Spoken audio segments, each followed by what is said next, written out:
जिस परिवेश में रहूं, नमो अरिहंत नमो अरिहंत नमो अरिहंत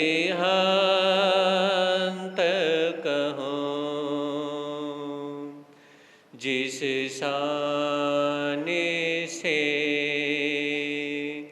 जिस नाम से जिस जाने में रहूं, नमो अरिहंत नमो अरिहंत नमो अरिहंत कहूं। जिस प्यारे से जिस ख्वारे से जिस संसार में रहूं, नमो अरिहंत नमो अरिहंत नमो अरिहंत कहूं। जिस ध्यान से जिस सम्मान से जिस जहान में रहूं, नमो अरिहंत नमो अरिहंत नमो अरिहंत कहूं।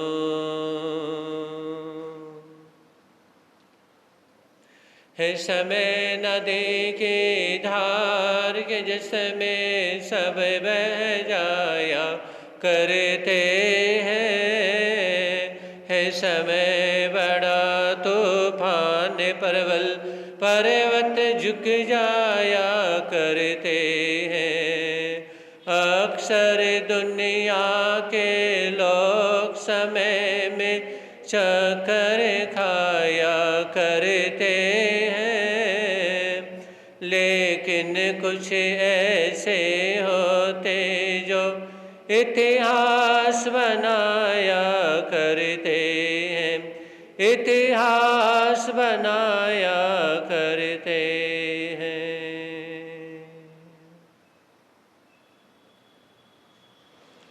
चारम तीर्थंकर शरमण भगवान महावीर स्वामी के चरणों में कोटि से वंदन अभिवंदन।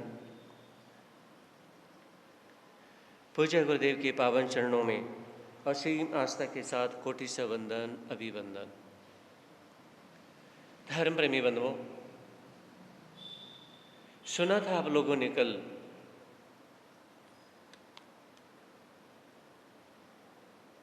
Social media addiction, phone addition,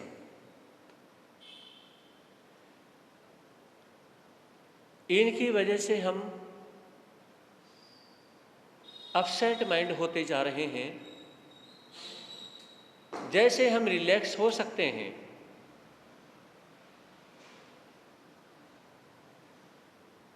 हमारा कंसंट्रेशन पूरी तरह से खत्म होता जा रहा है, हमारी एकाग्रता भंग हो रही है। छोटे से बच्चे को देखते हैं, उसके पास में एकाग्रता नहीं। एक बुजुर्ग को देखते हैं जिसने 80% जिंदगी को जी लिया है। 80-90% जिंदगी को जीने वाले व्यक्ति या 60-70 की एज में आने वाले जो भी व्यक्ति हैं, वो भी कंसंट्रेशन नहीं कर पा रहे हैं, वो भी एकाग्र नहीं हो पा रहे हैं। विचार करने की आवश्यकता है कि ये विचार करने की आवश्यकता है।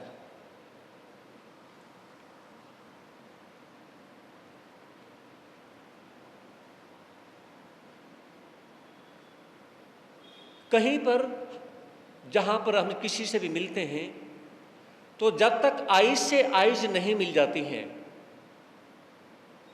तो वहां पर उस व्यक्ति से मिलना नहीं माना जाता है। आजकल लोग कैसे मिलते हैं? गले मिलते हैं, हग करेंगे, है ना। एक का मुंह यानी कि नॉर्थ की तरफ है और दूसरे का साउथ की तरफ है, आंखें नहीं मिलती, बस मुंह फेर करके यानी कि गले मिलेंगे और फिर दूर हट जाएंगे और फिर ठीक है दिखाएंगे कि हम आपसे प्यार करते हैं। आप हाईवे से जा रहे हैं, हाईवे से जाते जाते उसमें एक लेफ्ट साइड से जा रहा है और एक राइट साइड से जा रहा है। खुदा न खास्ता ब्रेकर पे आपकी गाड़ी रुकती है और ब्रेकर की गाड़ी पे यानी कि गाड़ी रुकने के बाद में उस समय आप एक दूसरे को देख लेते हैं, समझ रहे हैं? एक दूसरे को देख लेते हैं। तो एक दूसरे को देखने के बाद में वो व्यक्ति मिल लिए, जरा से मुस्कुरा दिए और एक दूसरे को प्यार से देख लिया, तो उनका हग करने से मिलने से भी ज़्यादा अच्छे से मिलना हो गया। लेकिन फेस टू फेस मिलते हैं, वो सेंस नहीं, वो भाव नहीं, वो प्यार नहीं, वो अपनापन नहीं। बस बहुत से व्यक्ति क्या करेंगे, हाथ मिलाने की कोशिश करेंगे और फिर हाथ जरा सा पीछे खींच लेंगे और कैसे हो, बच्चे ठीक है, आए कि नहीं आए, बहुत सारी बातें बनाना शुरू कर देंगे। यानी कि पहले हाथ मिलाएंगे और मिलाएंगे नहीं यूं करके और फिर अरे ठीक तो हो ना। साइड में किसी व्यक्ति को इस तरह से बोलने की कोशिश करते हैं जैसे, और हाथ भी बढ़ा दिया और हाथ पीछे भी खींच लेते हैं। इस तरह से आज के समय में व्यक्ति ऐसे पागल बनाने की कोशिश करता है जैसे सामने वाला व्यक्ति क्या है, वो हाफ माइंड ही पैदा हुआ है, समझ रहे? जैसे हाफ माइंड ही पैदा हुआ है, उसे पता ही कुछ नहीं है। और इस तरह से बहुत से निकलते समय ऐसे निकल जाते हैं, इस तरह से निकल जाते हैं जैसे देखा तक नहीं है।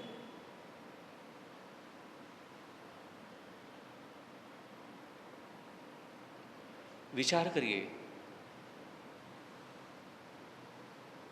आप कुछ भी देखते हैं, देखने मात्र से आप कैसे वंडरफुल होते हैं, कैसे इंस्पायर से भर जाते हैं, महसूस करिए। कुछ भी दृश्य देखते हैं, सवेरे उठने से लेकर सोने तक, है ना, कुछ भी देखते हैं, चाहे कोई जड़ चीज को देखा, अपनी स्कूटी गाड़ी को देखा, कुछ भी देखा, जब भी किसी भी चीज को देखते हैं उसमें अगर आपके अंदर नेगेटिव फीलिंग आ रही है तो इसका मतलब आपके अंदर कंसंट्रेशन नहीं है, आपके अंदर एकाग्रता नहीं है, समझ रहे? बिल्कुल भी एकाग्रता नहीं है। और यह कहा जाता है जो व्यक्ति एकाग्र नहीं है वो अपनी जिंदगी को सिर्फ जी रहा है, निकाल रहा है, बर्बाद करने के सिवाय उसके पास कुछ भी नहीं है। वो व्यक्ति किसी से भी नहीं जुड़ा हुआ होता है। सच्चाई ये है, रियलिटी में वो जुड़ा हुआ ही नहीं होता किसी से है। और एक बात कहना चाहूँगा, किसी भी व्यक्ति को देखो ना, देखने के बाद में उसे ये देखें कि वो एकाग्र कितना है, वो व्यक्ति कितना कंसंट्रेशन होता है, कितनी लिमिट तक होता है। आप उसके नज़दीक आए, मेरे महावीर फरमाते हैं अगर आप किसी को समझना चाहते हैं, आप ये चाहते हैं कि मैं इस व्यक्ति से जुड़ना चाहता हूँ, मैं इसको समझना चाहता हूँ, मुझे इसकी लाइफ अच्छी लगती है, मैं उस लाइफ में जीना चाहता हूँ, गौर फरमाइएगा, तो उसके जितना नज़दीक जाओगे, जितना साथ रहने की कोशिश करोगे तो आप उसे समझ सकते हैं। जब तक आप उसके नज़दीक ज़्यादा से ज़्यादा नहीं रहेंगे आप उसे नहीं समझ सकते हैं। लेकिन उसके बाद सेकंड स्टेप फिर ये भी है कि वो व्यक्ति एकाग्र है और आप एकाग्र नहीं हैं। उस व्यक्ति के अंदर कंसंट्रेशन है, आपके अंदर नहीं है, तो फिर बताइए आप उससे जुड़ ही नहीं सकते हैं। वो आपको जोड़ना चाहता है, आप जुड़ना चाहते हैं, आप जुड़ ही नहीं पाएंगे। क्योंकि उस व्यक्ति की जो दिनचर्या है ना, एक अलग दिनचर्या होती है, और आपके पास कंसंट्रेशन नहीं है, आपकी दिनचर्या बिल्कुल डिफरेंट है। वो व्यक्ति सवेरे उठ करके योगा करके, यानी कि श्रद्धा भक्ति से क्या है, मंदिर में जाने की कोशिश करेगा, और आप कहीं क्या है, आप सवेरे जिम में जाने की कोशिश करेंगे। वो व्यक्ति प्रवचन में जाएगा, आप उसमें और कुछ कर रहे होंगे। समझ रहे हैं? वो व्यक्ति दिन में यानी कि कोई खास कार्य कर रहा होगा, हो सकता है कि आप उसमें थिएटर में फिल्म देख रहे होंगे। बताइए, आप जिससे जुड़ना चाहते हैं उससे जुड़ेंगे कैसे? समझ रहे हैं? तो जुड़ ही नहीं सकते हैं। तो यहां पे फरमाया कि जिंदगी महसूस करनी हो या कोई सब्जेक्ट महसूस करना हो, जिंदगी को जीना सीखना हो या किसी सब्जेक्ट को जीना सीखना हो या किसी लेसन को पढ़ना सीखना हो, तो पहले अपने आप को संभालिए। अगर एक बच्चा लेसन नहीं पढ़ सकता है, एक सब्जेक्ट समझ नहीं सकता है, तो बताइए वो किसी भी व्यक्ति को, किसी भी बच्चे को कैसे समझ सकता है? हाँ जी, कैसे समझ सकता है? तो मेरे कहने का तात्पर्य यह है, भगवान महावीर ने फरमाया कि उठने में, जब उठते हैं और जब हम सोते हैं, उसमें कि अगर हम दिनचर्या भी देख लें तो हमारे अंदर बहुत समझ पैदा हो सकती है। अब मैं आपसे एक सवाल पूछ लूं कि आप सवेरे उठते ही सबसे पहले क्या करते हैं, और जब आप सोने जाते हैं उस समय क्या करते हैं? आप उठते ही सबसे पहले फ़ोन को उठाते हैं, और जब सोने जाते हैं तब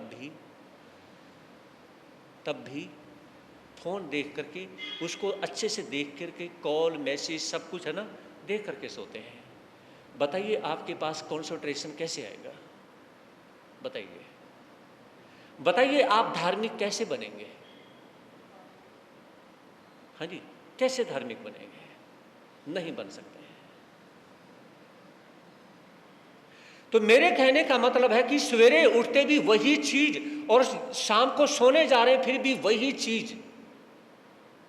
और आज ऐसे लगता है कि इस तरह से फील होता है कि इतना प्यार आज वाइफ से नहीं, इतना प्यार हस्बैंड से नहीं, भाई से नहीं, बहन से नहीं, मम्मी पापा से नहीं, किसी गुरु गुरनी से नहीं या गॉड से नहीं, जितना कि हमें अपने पर्सनल फोन से होता है। गलत तो नहीं कहा? हम सब कुछ, हर चीज को 2 घंटे 4 घंटे 6 घंटे हर चीज को छोड़ देते हैं, लेकिन किसी भी टाइम हम फोन को नहीं छोड़ते हैं। मन में कई बार एक बात आती है, बताऊं क्या बात आती है? एक बात मन में आती है, जब किसी लड़के और लड़की की शादी हो ना, फेरे करवाने हो, तो दोनों के अलग अलग फ़ोन से भी करवाने चाहिए। पहले लड़के के फेरे ना, पहले फ़ोन से 7 फेरे उससे कटवाए, फिर लड़की से कि हाँ भाई, एक तो आपके 7 फेरे इसके साथ हो गए, ठीक है।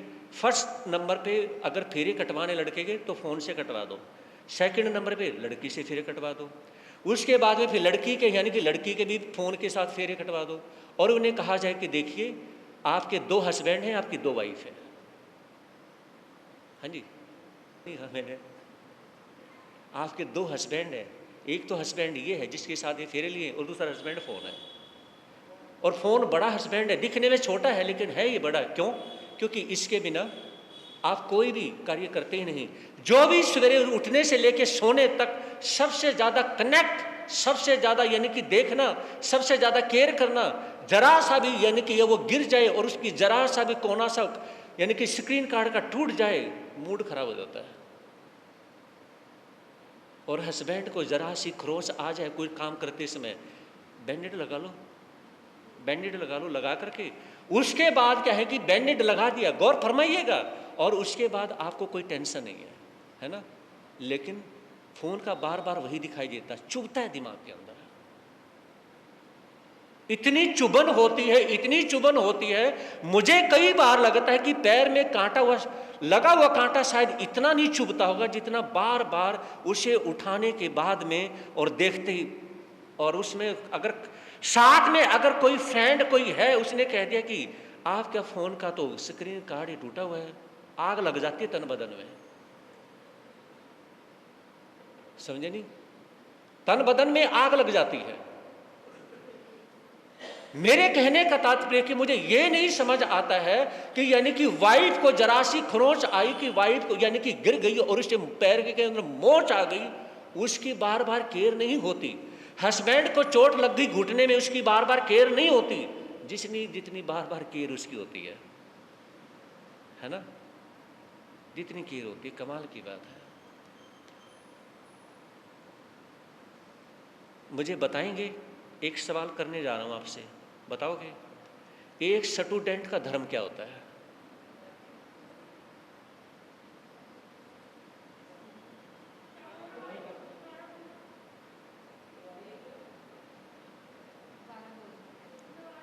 आप लोगों के आंसर मेरे गले नहीं उतरते और मेरे क्वेश्चन आप लोगों के गले नहीं उतरते। दोनों 50-50 है ना? दोनों 50-50। मैंने कहा कि एक स्टूडेंट का, एक विद्यार्थी का धर्म क्या है?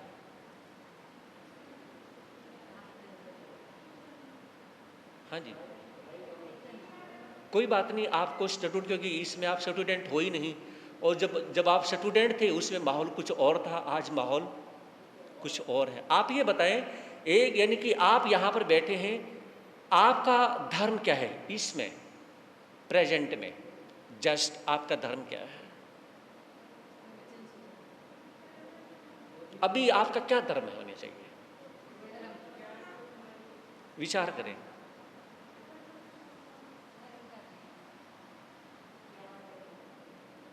बोलिए। चलिए मैं अपने टॉपिक को शुरू करता हूं, उसमें आपका क्वेश्चन और आंसर दोनों आ जाएंगे। समझ रहे? दोनों आ जाएंगे, बशर्ते आप ध्यान से सुनेंगे। तो ये बहुत अच्छी चीज़ें आपको शास्त्रों के लेवल पे ये चीज़ें मिल रही हैं, इन्हें ग्रहण करें। हम कहीं पर भी होते हैं, उसमें अगर आप कार्य के प्रति समर्पित हैं, गौर से सुनिएगा, जो काम कर रहे हैं, अगर आप काम के प्रति समर्पित हैं तो आपका सिर नहीं हिलना चाहिए, आपकी आंखें वहां से नहीं हटनी चाहिए। समझ रहे? आपके हाथ पैर अलग साइड में नहीं जाने चाहिए, आपका माइंड अलग साइड में नहीं जाना चाहिए। समझ रहे? जो कार्य कर रहे हैं उसी कार्य के ऊपर क्या होना चाहिए? आपका ध्यान होना चाहिए। अब ले चलता हूं आपको महाभारत में। द्रोणाचार्य ने सभी शिष्यों को कहा कि सामने पेड़ के ऊपर चिड़िया है, इसकी आंख को बींदना है। हाँ जी, तो सभी तीर छोड़ते हैं, किसी का कहीं जाता है और किसी का कहीं जाता है। और लेकिन उससे पहले जब पूछते हैं कि आप देखें कि आपको क्या दिखाई दे रही है, कोई कहता है कि मुझे पूरी चिड़िया दिखाई दे रही है ना? तीर छोड़िए, वो तीर लगता ही नहीं, जबकि वो चिड़िया क्या है? एक जड़ चीज की, यानी कि कोई प्लास्टिक की कोई चीज की, वो चीज की बनाई गई थी। अर्जुन से पूछते हैं कि आपको क्या दिखाई दे रहा है? गुरुदेव, मुझे चिड़िया की आंख दिखाई दे रही है। आपको चिड़िया की आंख दिखाई दे रही है? आप धनुष बाण से तीर छोड़ते ही और वो तीर सीधा ही चिड़िया की आंख में लगता है। यह है कॉन्सेंट्रेशन। अगर मैं ये कह दूं कि यह धर्म है, आपने कहा कि हमारा जैन धर्म, हमारा ये धर्म, हमारा वो धर्म, हमारा ये धर्म, समझ रहे? अगर मैं ये कह दूं, इस पे मुहर लगा दूं कि आपका कॉन्सेंट्रेशन मीनिंग धर्म, मैं इसका मीनिंग धर्म निकाल दूं, किस सेंस में? मतलब सेंस में निकाल दूं। सेंस में इंसान की जिंदगी में, पशु की जिंदगी में नहीं, क्योंकि पशु के पास कॉन्सेंट्रेशन नहीं होता है, उससे कोई लेना देना नहीं होता है।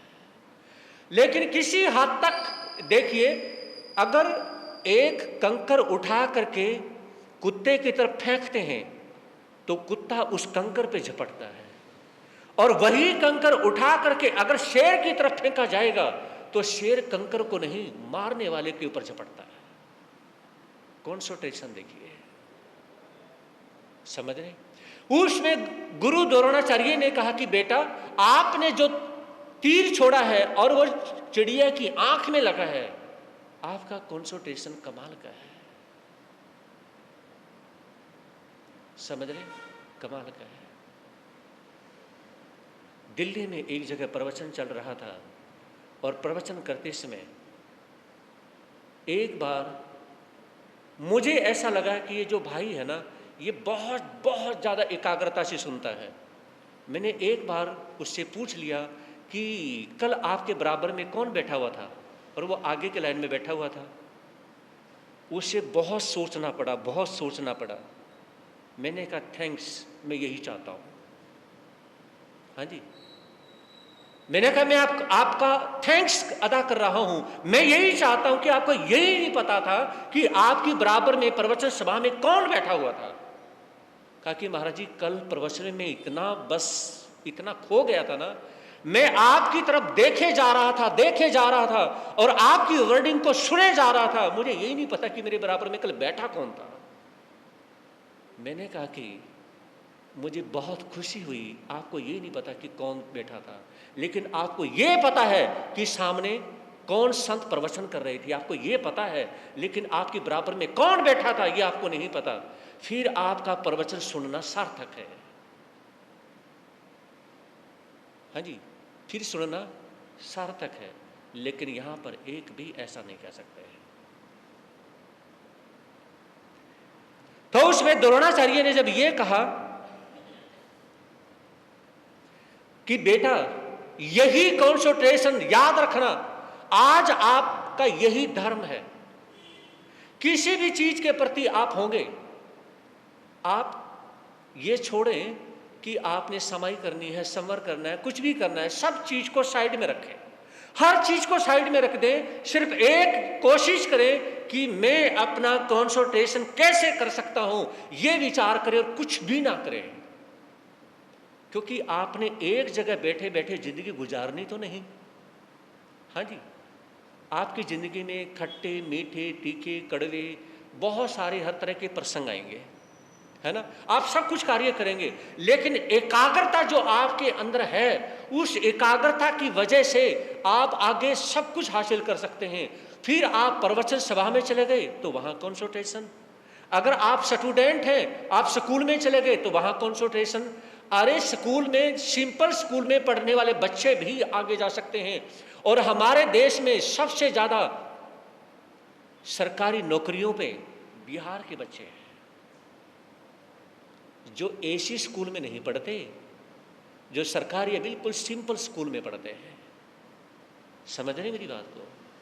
बड़ी बड़ी डिग्रियों के यानी कि गूगल या कहीं भी जाने वाले, और पीछे यानी कि अब कई महीने पहले बिहार के एक लड़के ने गूगल को क्या है, गूगल को हैक कर दिया, जाम कर दिया। है कि नहीं कमाल की बात? 18-20 साल का लड़का, बिहार का रहने वाला, उसने गूगल को हैक कर लिया और गूगल पूरी तरह से ठप हो गया। देखिए गूगल कितनी बड़ी बात है। आप कुछ भी सर्च करते हैं, गूगल पे करते हैं, पूरे वर्ल्ड के अंदर हड़कंप मच जाता है कि गूगल हैक हो चुका है। गूगल के बड़े बड़े सीईओ कहने लगे कि जो एक एक कंप्यूटर, एक एक करोड़ का कंप्यूटर है, समझ रहे मेरी बात को, जो गोली की तरह फास्ट चलने वाले हैं, जो यानी कि ऑल वर्ल्ड में संभालने वाले हैं, करोड़ों करोड़ों के कंप्यूटर हैं इतने महंगे, और उस पर बैठे रहे सॉफ्टवेयर इंजीनियर, हार्डवेयर इंजीनियर, जब वो भी हैंडल नहीं कर पाए, जिनकी हर रोज की रूटीन ही सिर्फ वो संभालने की थी, और एक 18-20 के साल के लड़के ने, बिहार के लड़के ने जब उसको हैक कर दिया, तो उसके बाद जब उसने उसको छोड़ा, फिर खुद ही उसने छोड़ दिया। पता चलता है तो उस लड़के ने क्या है कहा कि मैंने ऐसे हैक किया, आप अपनी गलती को सुधारें, आप क्या चाहते हैं, आपका हैक कभी भी किया जा सकता है। और वो चलाना चाहता, उस गूगल को खुद चला लेता। विचार करिए, गवर्नमेंट का कोई, इंडियन गवर्नमेंट कोई नहीं समझ पाया कि गूगल है किसने किया और कौन चला रहा है। उस बच्चे से पूछा गया कि आप ये बताएं कि ऐसी मिस्टेक आपने ढूंढी कैसे। कहा कि सर एक ही बात, मेरा एक शौक है, मैं कोई भी कार्य करता हूं ना, सारी दुनिया को साइड में रखता हूं, सिर्फ एक जगह अपना माइंड लगा देता हूं। गूगल ने उसी समय 2.5-3 करोड़ का पैकेज दिया, आप आइए और जल्दी से हमारी गूगल को ज्वाइन कर लीजिए। और गूगल उसी समय उसको इंडिया से, आप चलिए, आपको अच्छा फ्लैट देंगे, सब कुछ देंगे, जो आपको चाहिए वो आपको मिलेगा, लेकिन आप इसमें आ जाएं, क्योंकि कल के दिन क्या पता ये और क्या कर दे। इसको अभी इसी समय क्या है, कैच आउट कर दो, इसी समय कैच कर लो। तो मेरे कहने का मतलब ये है, अब अगर आप किसी व्यक्ति को यानी कि जोड़ना चाहते हैं और वह व्यक्ति आपसे नहीं जुड़ना चाहता, लेकिन वो व्यक्ति एक दिन पछताएगा जरूर, मैं इस व्यक्ति से नहीं जुड़ा। समझ रहे, मैं इस व्यक्ति से नहीं जुड़ा। इससे जुड़ने से, अगर मैं इससे बहुत इनके क्लोजअप होता, अगर मैं गहराई से इनके साथ में जुड़ता, तो ये मेरा बहुत ज्यादा साथ दे सकते हैं। आप जुड़ नहीं पाए, आपको लाइफ टाइम मसाज रहेगा, मलाल रहेगा, आप अंदर ही अंदर के हैं, खुद को कोसते रहेंगे, गाली देते रहेंगे। मैं उस व्यक्ति से नहीं जुड़ा जिसके पास पावरफुल एनर्जी की कोई कमी नहीं, जो हमेशा पॉजिटिव है, जो हमेशा गाइडलाइन देता है, जो हमेशा हमें संभालता है, जो हमेशा अपनी वर्डिंग से हमारी केयर करता है। एक तो यानी कि बॉडी से, बॉडी लेवल पे, बॉडी लैंग्वेज पे यानी कि केयर करता है, एक यानी कि अपनी वर्डिंग से केयर करता है। महापुरुष ये कहते हैं कि जैसे हमारे परमात्मा है, महावीर हैं, राम है, शिव है, वो अपनी वर्डिंग से, अपनी वाणी से हमारी वो केयर करते हैं, तो ऐसी केयर हम खुद नहीं कर सकते अपने, है ना। तो हमें जब ऐसे कोई व्यक्ति मिलते हैं या ऐसा किसी का हमें व्यक्तित्व हमें मिलता है, तो वो हमारी केयर यानी कि विशेष प्रकार से हमारी केयर होती है। अब आपको लेके चलता हूं, वो स्टूडेंट, अब आपको मैं आपके ही बच्चों की तरफ लेके चलता हूं। वो स्टूडेंट जो सिर्फ पढ़ाई की तरफ ध्यान देते हैं, है ना, पढ़ाई की तरफ ध्यान देते हैं। आजकल क्या है, पेरेंट्स जो है ना, छोटी छोटी बच्चों की हर रोज रील्स बनाते हैं, और रील्स बना कर क्या है, और फिर उसे दिखाते हैं, देखिए ये मैंने आपकी रील बनाई है, ये आपकी ये रील बनाई है। उसमें बच्चा उसकी तरफ अवश्य चला जाता है, समझ रहे। और वो बच्चे जब पढ़ रहे होते हैं, उसमें बीच में पानी पीने के लिए उठते हैं, उसमें छोटी छोटी रील अपनी ही देखने की जो आदत उनके अंदर बनती है, वो छोटी छोटी रील उसे क्या है, अपसेट कर देती है। समझ रही मेरी बात को। और जो बच्चा किसी भी प्रकार की रील्स देखता ही नहीं है, वो अपनी भी नहीं देखता है, और उस बच्चे की जब रील्स बनाई ही नहीं जाती है ना, घर के अंदर, तो उस समय क्या होगा, वो बच्चा एकाग्रता के साथ में आगे बढ़ेगा। अब लेके चलता हूं आपको बहुत पुराने इतिहास में। एक 7-8 साल का बालक पढ़ने के लिए जाता है, ये घटी हुई घटना बता रहा हूं आपके समक्ष। उस बच्चे का नाम पाणिनि है। क्या है? पाणिनि, पाणिनि उसका नाम है। वो फिर यानी कि पढ़ते 13-14 साल का बच्चा हो जाता है, तो उसमें वो अनेक बच्चों के साथ में कभी किसी को छेड़ देना, किसी का पेन उठा के कहीं रख देना, कभी कुछ कर देना, किसी की कॉपी उठा करके कहीं रख देना, छेड़छाड़ करना, किसी को पीछे से उंगली मार देना, है ना। इस प्रकार से हैबिट होने की वजह से टीचर ने उसको निकाल दिया। अब निकालने के बाद में वो बच्चा जाता है, तो रास्ते में कुआं पड़ता था। उन्हें विचार किया कि मुझे प्यास लग रही है, मैं पानी पी लेता हूँ। तो वहाँ पर जब कुछ माताएं बहनें कुएं में से पानी निकाल के पानी भर रही थी, तो उनको वो कहता है कि आंटी जी मुझे पानी पिलाएं। तो उस बच्चे ने उनसे पानी पिया, और पानी पीने के बाद में वो बैठ जाता है। और जहाँ से रस्सी बार बार यानी कि ऊपर नीचे जब जाती है, तो वहाँ पर पत्थर में गहरे निशान पड़ गए हैं। कुएं के चारों तरफ गहरे गहरे 2-3 इंच के निशान पड़े हुए हैं। किस वजह से? रस्सी के बार बार आने जाने की वजह से। उस बच्चे ने देखा रस्सी सॉफ्ट है और पत्थर कितना हार्ड है, और फिर भी रस्सी ने क्या किसको घिसा दिया? पत्थर को घिसा दिया। कितनी गहरी लाइनें पड़ी हुई है। बच्चा वहां से चलता है और टीचर ने उसे कहा था, गुरुकुल में कहा था गुरु ने कि अब दोबारा से यहाँ आना मत, और आपका नाम पूरी तरह से काट दिया है। अब वो घर जाने की बजाय वापसी गुरुकुल की तरफ चल पड़ता है।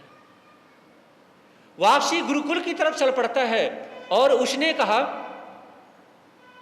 जाकर के गुरुकुल में जो प्रधानाचार्य थे उनको कहा कि गुरुदेव मैं पढ़ना चाहता हूँ।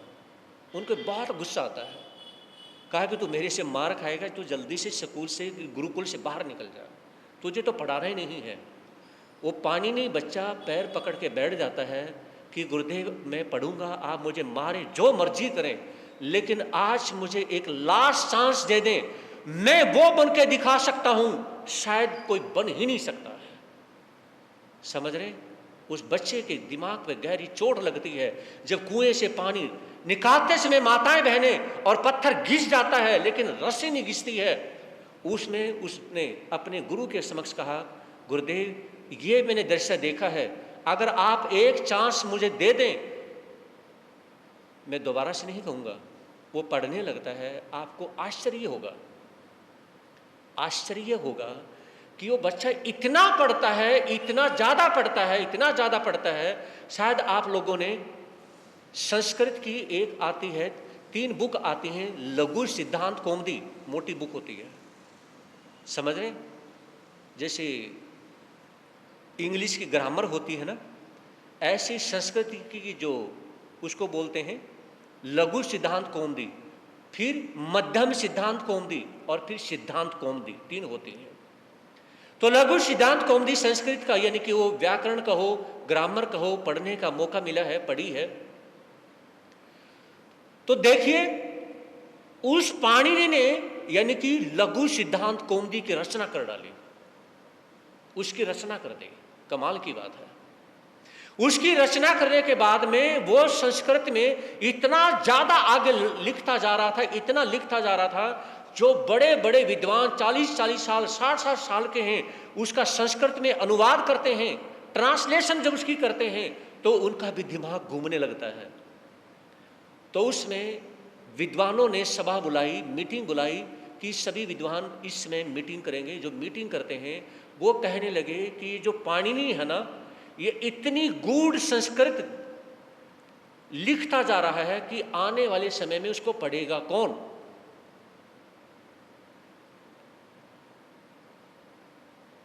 तो विद्वान कहने लगे कि इसके दिमाग को रुकना चाहिए।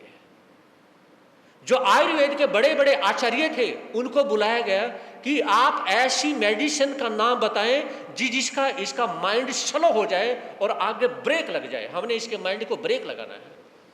ये आपके बच्चों के लिए भी है, वेरी इंपॉर्टेंट पॉइंट है ये। तो उसमें जो आयुर्वेद के बड़े बड़े आचार्य थे तो वो आचार्य कहने लगे कि आप एक काम करना शुरू कर दें, इसको दही लस्सी सवेरे के समय नहीं, इसको दही और लस्सी रात के समय में खिलाना शुरू कर दो। क्या करना शुरू कर दो? दही और लस्सी रात के समय में खिलाओ और इसके सिर के ऊपर कम से कम क्या है, हर रोज आधा घंटे तक दही इसके सिर पे यानी कि डाल करके मालिश करो, दही की मालिश करो इसके सिर के ऊपर। 8 घंटे तक सिर पे दही की मालिश करो और रात के समय में इसको दही खिलाओ। इसका माइंड बिल्कुल स्लो हो जाएगा और आगे ये लिखना बंद कर देगा। अब मैं बताना चाहूँगा, आयुर्वेद का एक सूत्र है, गौर से सुनिएगा। अगर आप चाहते हैं कि आपका माइंड बहुत फास्ट हो जाए, आप चाहते हैं कि आपके बच्चे जो हैं वो चंद्रयान पे पहुंच जाएं, यानी कि चांद पे पहुंचे, हर जगह आपके बच्चे चले जाएं, तो दिन में के 2 बजे के बाद में दही, लस्सी, मक्खन, चावल, कढ़ी, मूली, समझ रहे हैं? दही, लस्सी, मक्खन, चावल, मूली, इन चीज़ों का सेवन हमेशा के लिए जब तक जियोगे बंद कर दो। समझ आ रही बात? नहीं तो मेमोरी कार्ड जो है ना ख़त्म हो जाएगा, और दिमाग में मेमोरी कार्ड दोबारा से नहीं डलता, एक ही बार परमात्मा डालता है। समझ रहे जी? एक ही बार ही डलता है, उसको ख़त्म कर लो या उसे यूज कर लो, ये आपकी मर्जी है। गर्मियों में आप यानी कि 3-4 बजे ले सकते हैं। जिसने 2-3 बजे के बाद में ये चीज़ें यूज करना शुरू कर दी, और किसी ने रात के समय में दही का, लस्सी का, मक्खन का और मूली का अगर प्रयोग करना शुरू कर दिया, तो वो व्यक्ति अपसेट होगा, उसकी मेमोरी डाउन होगी, उसे कोई भी आगे हाथ पकड़ के आगे बढ़ा ही नहीं सकता है। समझ रहे? और मेरा कभी यूज करना नहीं होता, ये मैं आपको बता रहा। तो इसलिए अपने माइंड को शार्प बनाना चाहते हैं, अपने माइंड के अंदर कंसंट्रेशन करना चाहते हैं, तो इन चीज़ों का प्रयोग करो। खाने की मनाही नहीं है, दोपहर से पहले यूज कर लो। अगर मूली और दही सवेरे के समय में यूज हो जाए तो वो अमृत है, और दोपहर के समय में यूज हो जाए तो वो खाने में स्वाद देती हैं, और उसके बाद में वो दे दिया जाए तो वो जहर का काम करती हैं। वो जान से मारेंगे नहीं, लेकिन आपकी बॉडी को आने वाले समय में L234 या जो पीछे साइटी का पेन, या आपका मेमोरी कार्ड खत्म, यादाश्त खत्म होना, आपके हार्ट के अंदर प्रॉब्लम आना, जल्दी प्रॉब्लम आना, और हमारे जो इंडियंस जो लोग हैं, जो भारतीय लोग हैं, है ना, अभी इंडिया नहीं है, हम जो भारतीय हैं, तो हम भारतीय जितना ज़्यादा हमारे अंदर, भारत के लोगों के अंदर छोटी एज में हार्ट अटैक होता है, इतना और किसी के नहीं। और एक सबसे बड़ा जहर है जो खाते हैं, हर कोई खाता है, वो सबसे बड़ा जहर, इनसे भी बड़ा जो जहर है, रात में आइसक्रीम खाना। मेरी बात समझ आ रही है? रात में आइसक्रीम खाने का मतलब है बस वो आदमी की अपने हार्ट को थोड़े सी एज में ही उसको क्या कर लेगा, हमेशा के लिए बंद कर लेगा। रात में आइसक्रीम खाते रहो, 40 यानी कि 50 माइनस एज में ही हार्ट अटैक होने के चांस 100% है। समझ रहे हैं? और रात को आइसक्रीम खाना बंद कर दो, और रात में 1 गिलास मीडियम गर्म पानी की चुस्कियां लेकर के पीना शुरू कर दो, तो आपकी बीमारियां कहेंगी आपसे तौबा, अब आपसे हमारी नाराजगी है, आई एम वेरी सॉरी, आपकी हमारी दोस्ती आज से खत्म। समझ रहे? आपकी बीमारियां आपसे दोस्ती नहीं करेंगी, वो हमेशा के लिए आपसे खत्म हो जाएंगी, दूर चली जाएंगी। रात के समय में 1 गिलास पानी का यूज किया जाए। तो हमारा जो आयुर्वेद कहता है, क्योंकि मैंने खुद भी क्या है, मैं आयुर्वेद से बहुत जुड़ा हूँ, नेचुरोपैथी का जो नेचुरोपैथी है उसका लगभग अध्ययन किया है। ऐसा नहीं है, हर लाइन में मेरा जाने का भाव रहा है कि ये लाइन कैसे बच सकती है, मैं ये भी सीखूं, ये भी सीख लूं, ये भी सीख लूं। समझ रहे हैं? तो हर चीज़ में यानी कि जाने का भाव रहा, और उस वजह से क्या है, अपने आप को खाने में, पीने में। और मैंने एक बार नेचुरोपैथी के एक डॉक्टर से पूछा, आपके अकॉर्डिंग लोगों का खाना पीना कैसे है?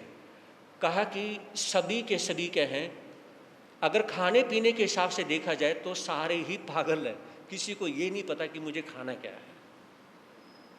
आयुर्वेदिक के डॉक्टर ने नहीं, एलोपैथिक या होम्योपैथिक के डॉक्टर ने नहीं, किसने बताया? नेचुरोपैथिक डॉक्टर हैं, जो नेचुरोपैथिक डॉक्टर होते हैं।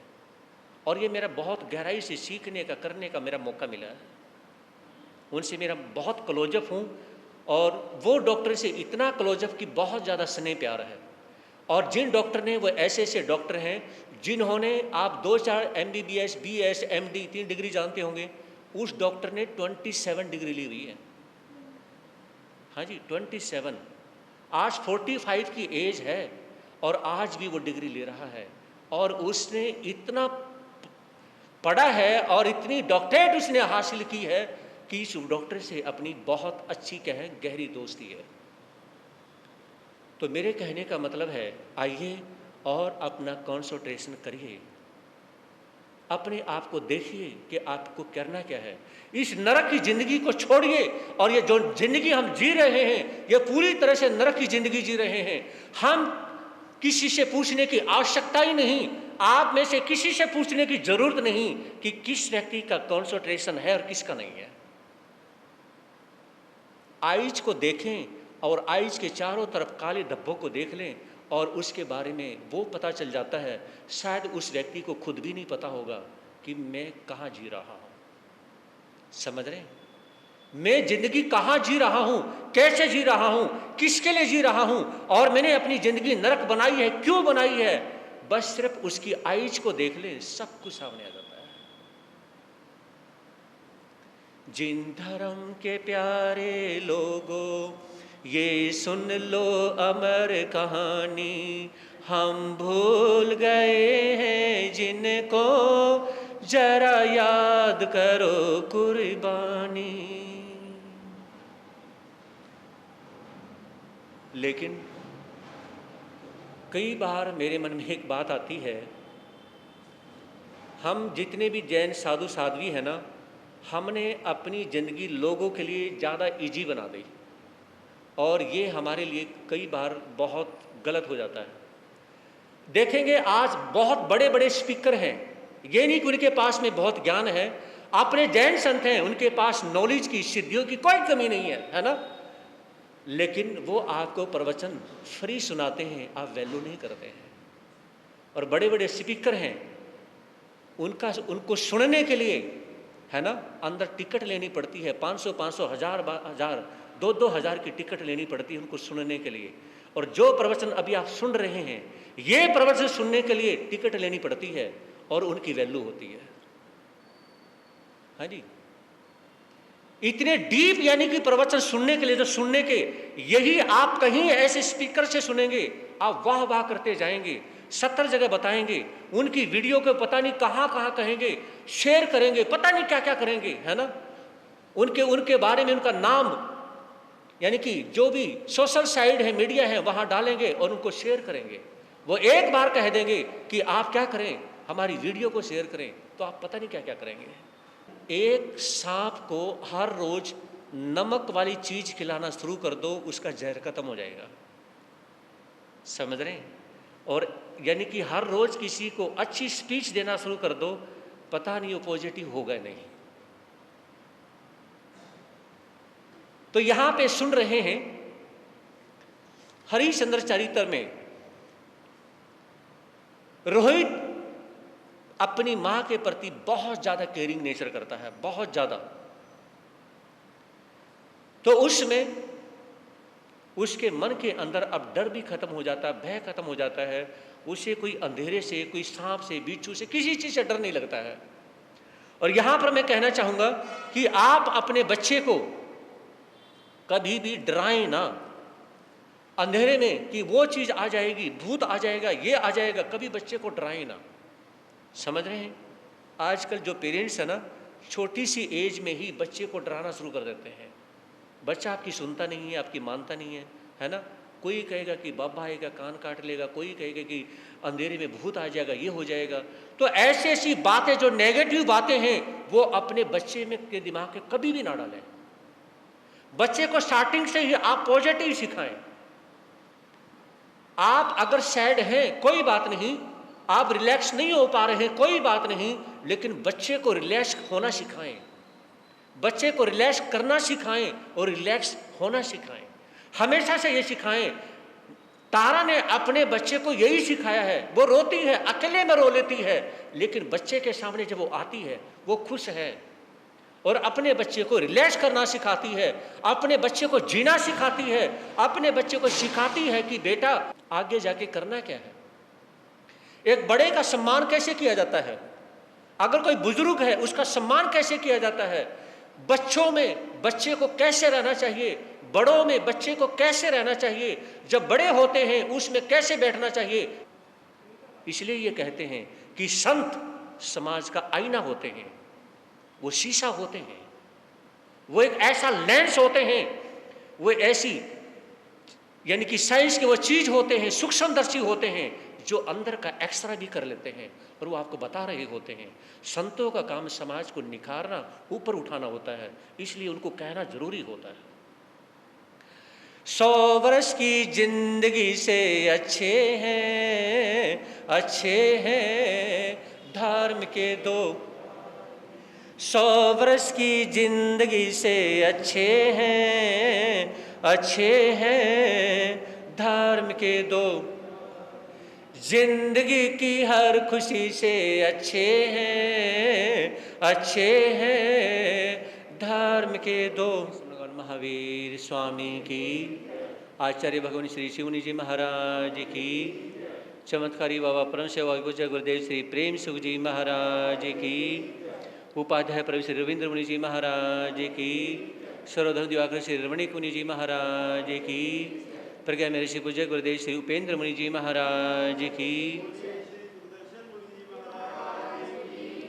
श्री चत्तारी मंगलपर्यंता मंगलम सिद्धा मंगलम साहु मंगलम केवली प्रणतोदो मंगलम चत्तारी लोगोत्तमा अर्यंता लोगोत्तमा सिद्धा लोगोत्तमा साहु लोगोत्तमा केवली प्रणतोदम लोगोत्तमा चत्तारी शरणम पवेजामि अरिहंते शरणम पवेजामि सिद्धे शरणम पवेजामि साहु शरणम पवेजामि केवली प्रणतोदमो शरणम पवेजामि। अरिहंतों का शरण, सिद्धों का शरण, साधु का शरण, अध्याय धर्म का शरण, ये 4 शरण दुख हरण जगत में और न शरणा कोई। जो भव प्राणी करे आचरण उसे अजर अमर पद होगा, उसका सदा ही मंगल।